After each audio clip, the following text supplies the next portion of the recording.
Tell me if this sounds familiar. A pandemic has stopped you from getting out of your house for school or work.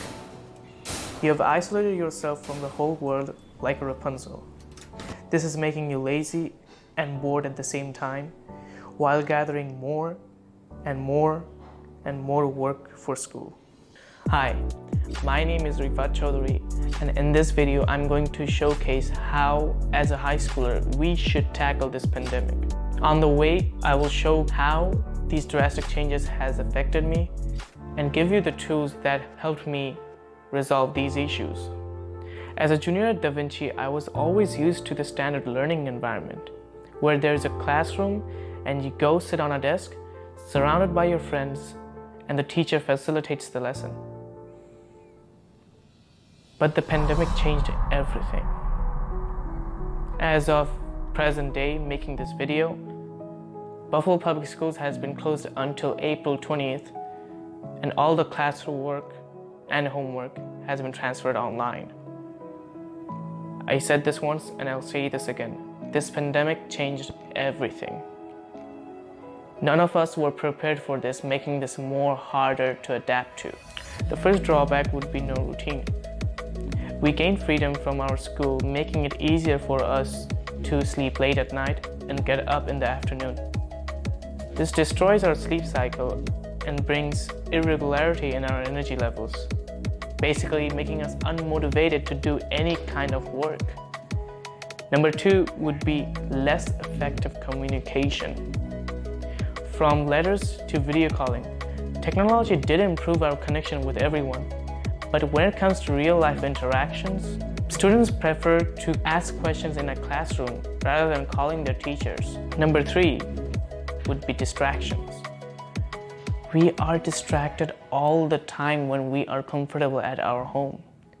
From phone, laptops, games, either it's a notification on your phone about how many likes you got from the latest post, or your favorite YouTuber has uploaded a new video, or you decided to watch a whole season on Netflix.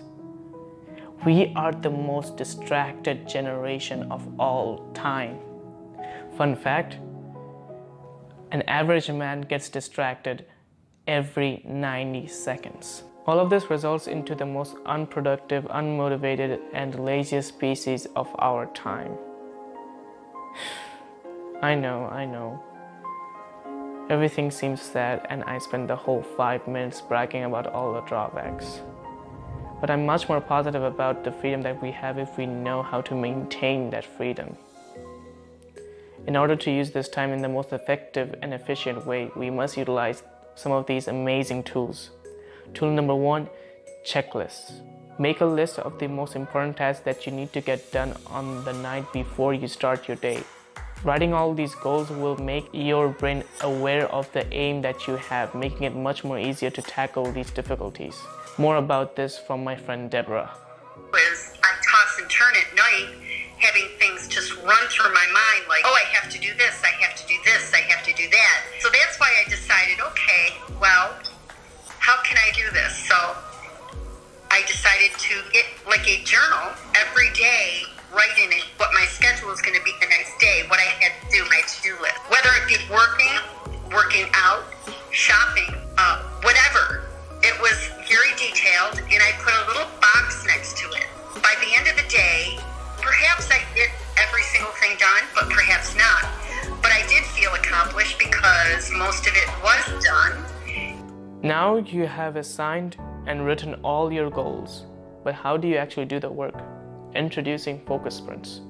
Your brain can only focus for about 90 to 120 minutes, and it requires a 20 to 30 minute break in order to regain that energy.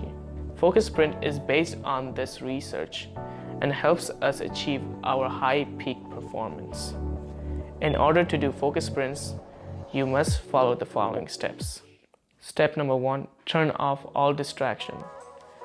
This is where you put your phone away from your side and activate do not disturb mode, because only one distraction is needed to make you break your flow state. Step number two, assign a goal.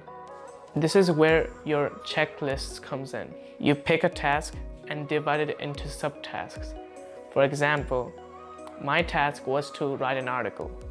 The subtasks were to research for 30 minutes, to write the article for 30 minutes, and cite it for 15 minutes.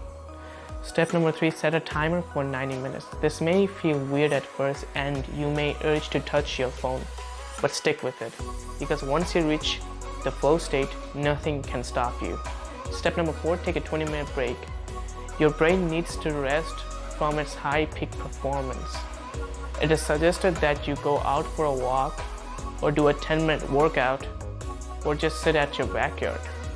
Step number 5, repeat. I have been using Focus Sprints for 2 days now, and my God, the results were outstanding. I never got so much work done in such a short amount of time in my whole life. Tool number 3, me time. While doing all this work, your body needs to replenish its energy. This includes working out and even spending some time with your family.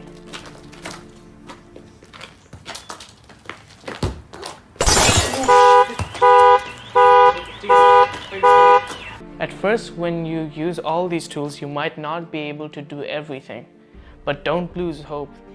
Me, myself, took 2 days to adapt to this new system, and once you get into the flow state, no one can stop you. When nobody is around to hold you accountable, you have to be your own rock. And if this message is getting to you a little late, start small. Go do your laundry, take a shower, cook your own lunch.